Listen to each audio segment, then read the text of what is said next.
Bienvenue sur Fil Horizon, j'espère que vous allez bien. Aujourd'hui, je vous reviens avec un podcast au sujet de l'intensité qui donne l'impression que toutes les autres relations sont fades, mais aussi cette intensité qui nous aliène.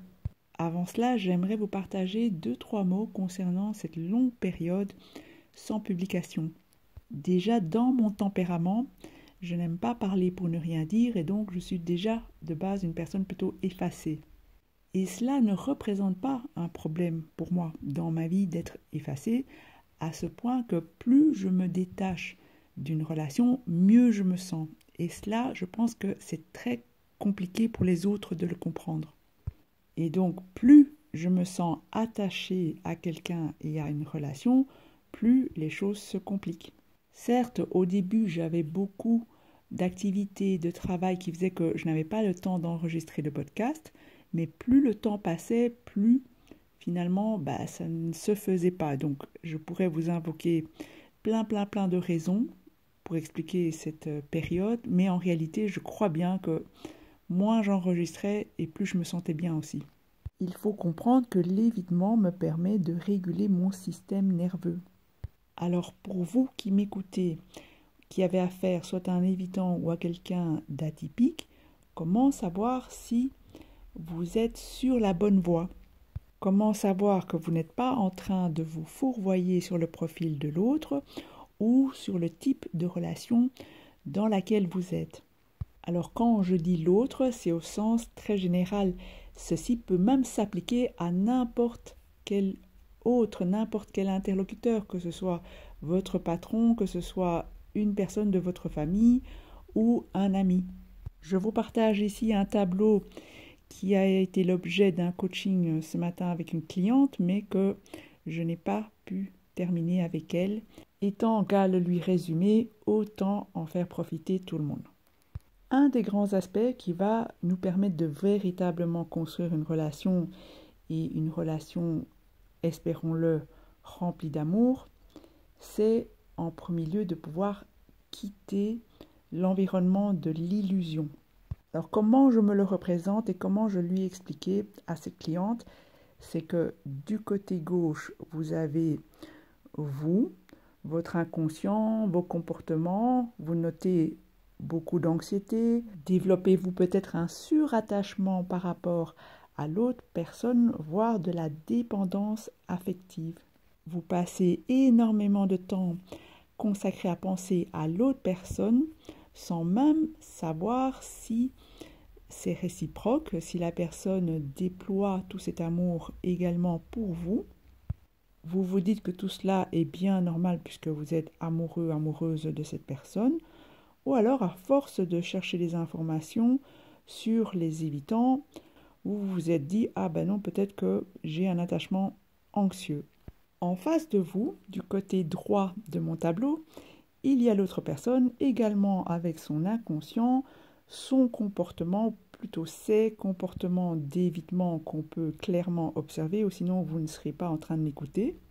Et tout un tas d'éléments que vous connaissez au sujet de cette personne qui concernent sa vie en général. J'ai mis éléments biopsychosociaux. Ça peut aussi parler d'éléments culturels.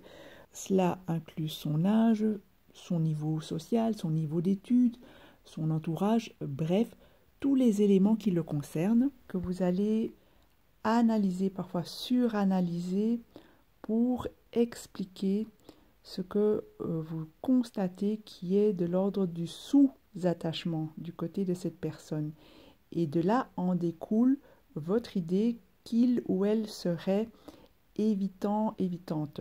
Alors attention, ici je l'ai mis en rouge parce que c'est une grosse hypothèse. À moins que la personne ait eu un diagnostic ou elle-même puisse reconnaître ces critères où vous en avez parlé, cela reste une hypothèse de votre part.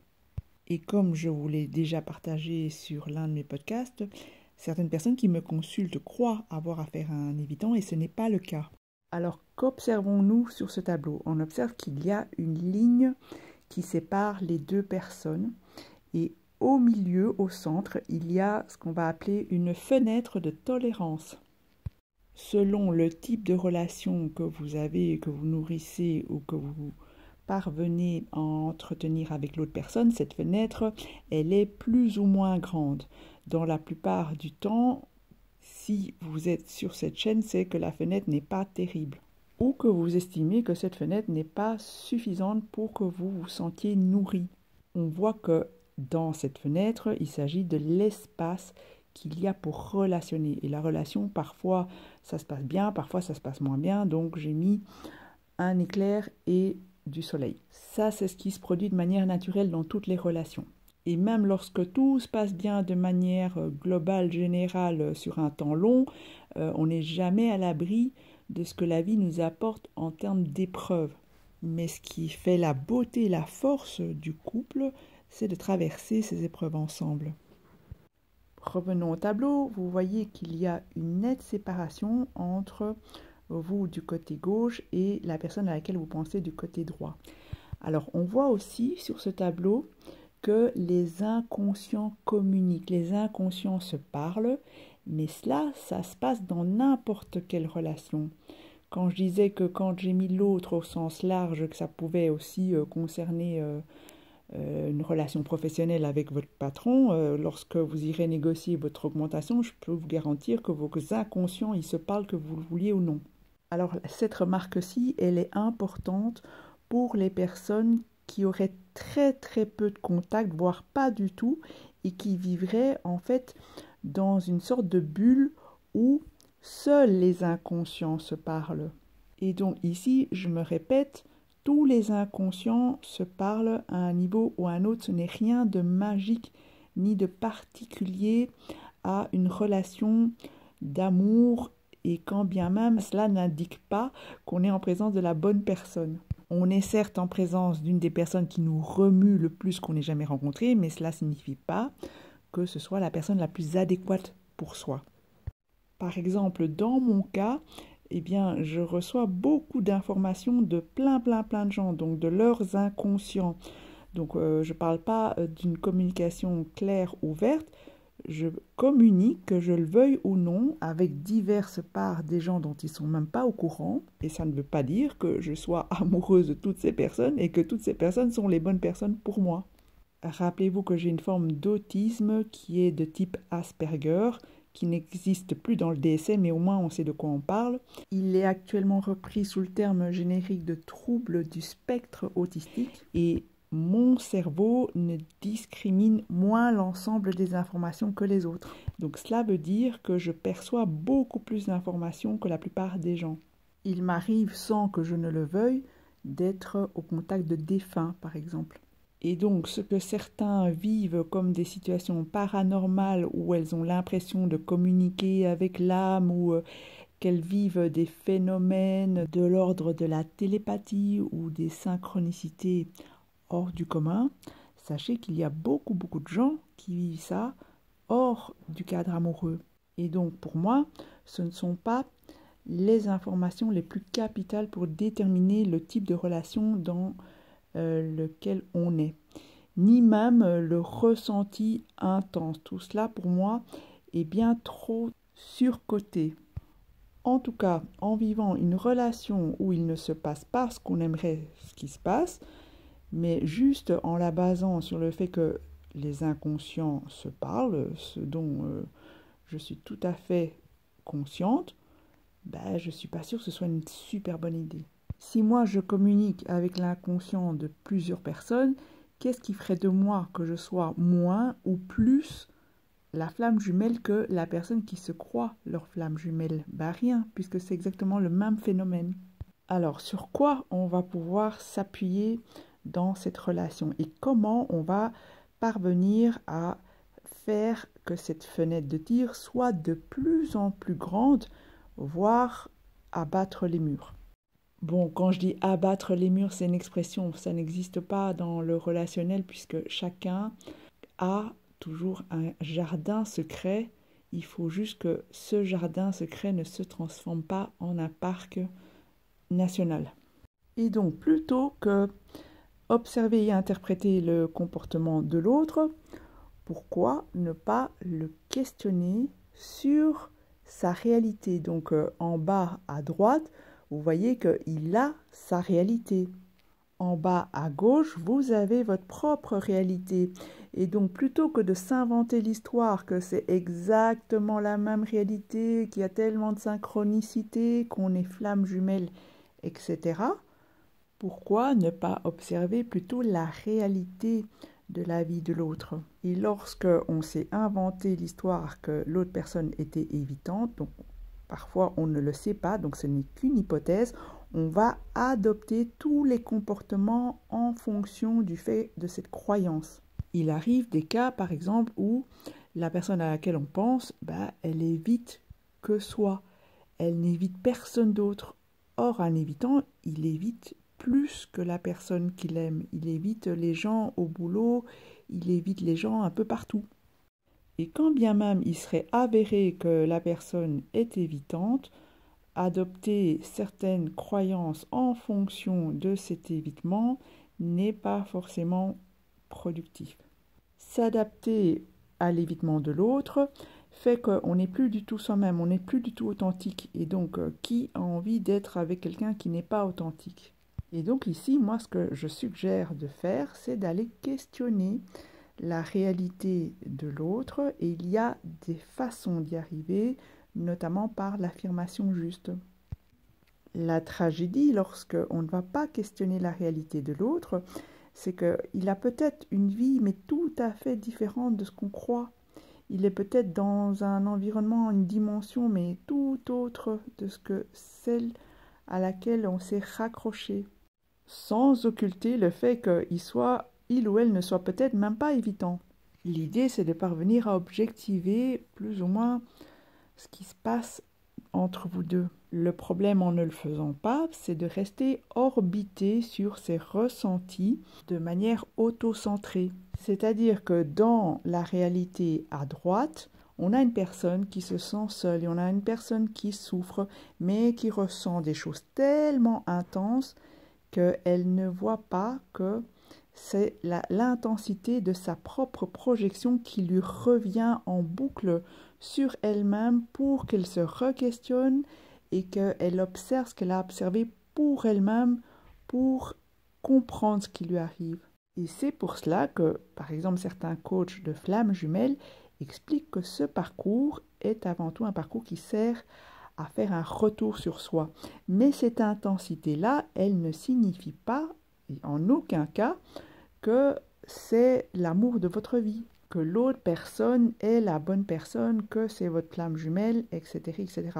D'ailleurs, allez seulement questionner la réalité de l'autre côté. Chez cette personne-là, il se peut qu'il y ait un monde, qu'il y ait mais vraiment un océan entre les deux réalités. Et peut-être que lorsque vous la rencontrez occasionnellement, tout cela se passe parfaitement bien, vous êtes nourri, vous vous sentez aimé, donc j'ai mis un soleil dans cette fenêtre de tir. Il n'empêche que la plupart du temps, vous êtes vraiment seul face à vous-même. Et l'intensité que vous ressentez, c'est l'intensité de ce que votre corps, votre psyché endure face à cette situation inhabituelle. On a en face à droite un gros point d'interrogation, c'est-à-dire qu'on ne sait pas la plupart du temps les intentions ou les sentiments véritables de l'autre. Et c'est justement parce qu'on ne le sait pas, qu'il ne se raconte pas parce qu'il a du mal à le faire ou pour d'autres raisons, que la boucle du côté gauche est encore plus intense parce que l'autre devient vraiment une question vivante. Tout tourne autour de cet évitement de comprendre pourquoi pour donner du sens. Notre cerveau, il a besoin de comprendre, il a besoin de mettre du sens à ce qui se passe. Nous, les humains, nous avons besoin de nous raconter des histoires pour pouvoir se comprendre soi-même, comprendre les autres et comprendre le monde. Et lorsque le récit est lacunaire, eh bien, notre cerveau, il comble les trous.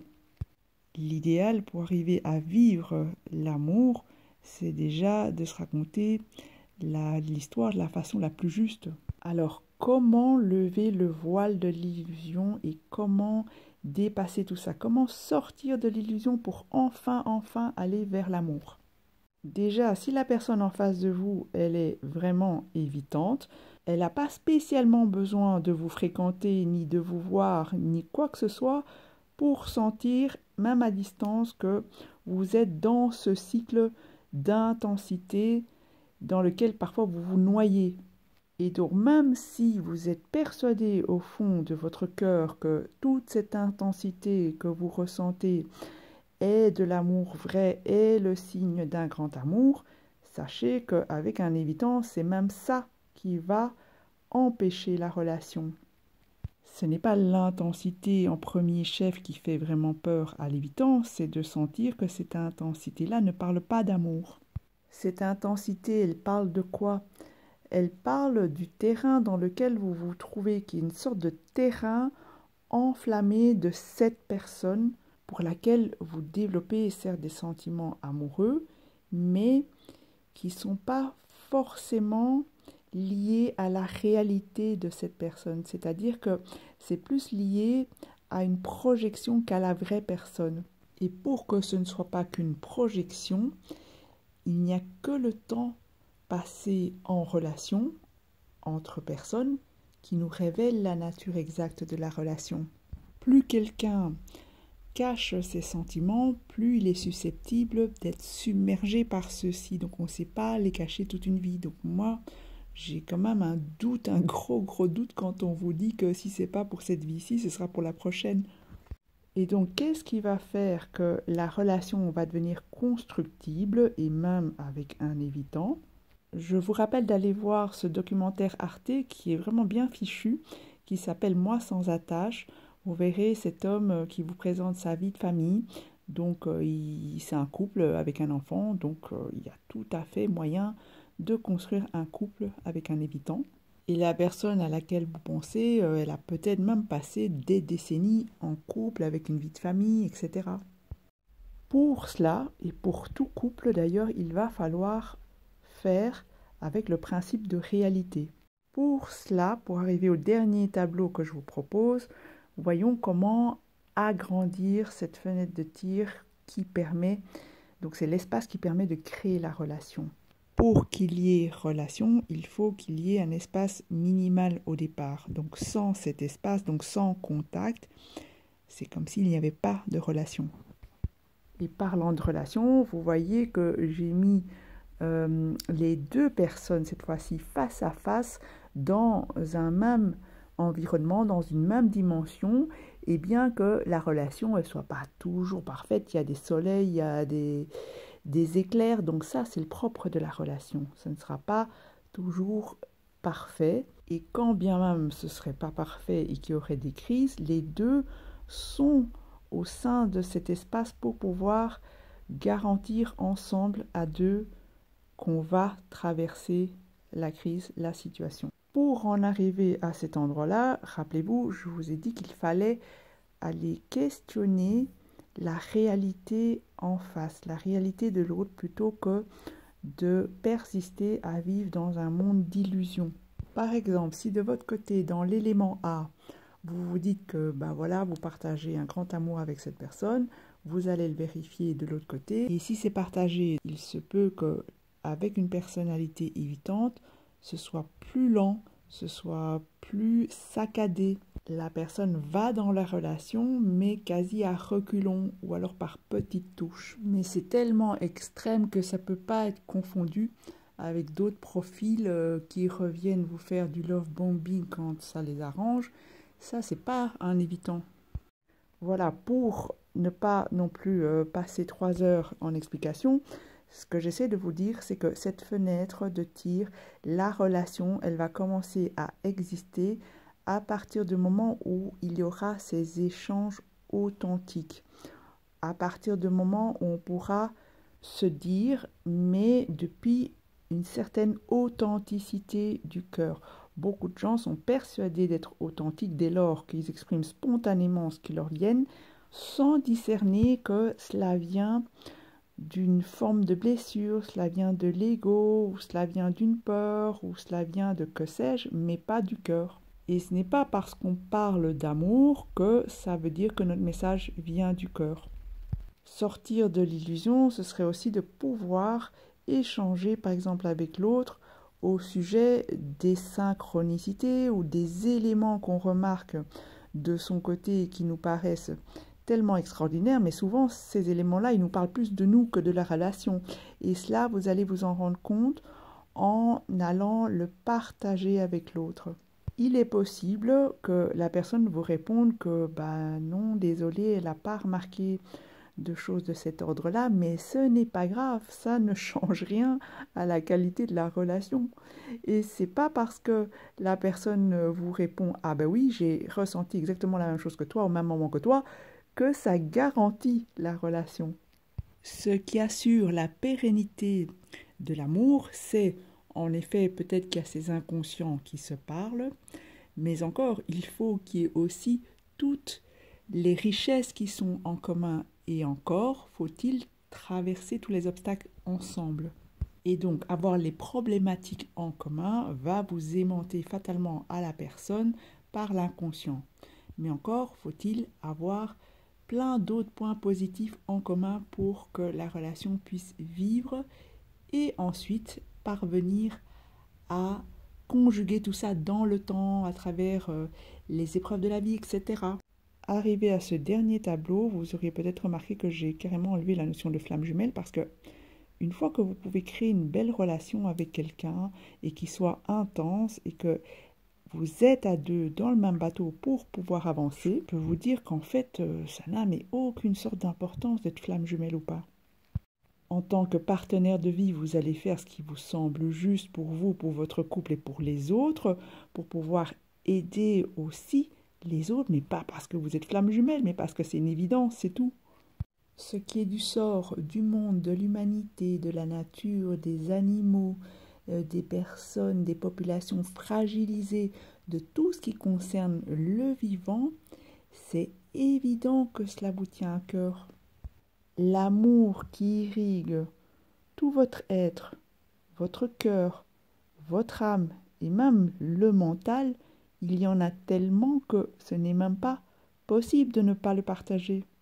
Alors pour conclure ce podcast-ci, le discernement, il réside vraiment à l'intérieur de son cœur. Lorsque on retourne en soi, dans son cœur, on voit clair dans ce qui est la partie de nous qui nous invente des histoires et la partie qui sait profondément quelle est la nature de cette relation.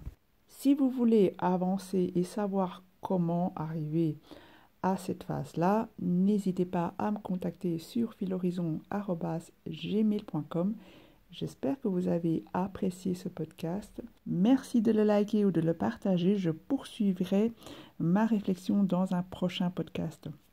D'ici là, prenez grand soin de vous. Au revoir et à très bientôt.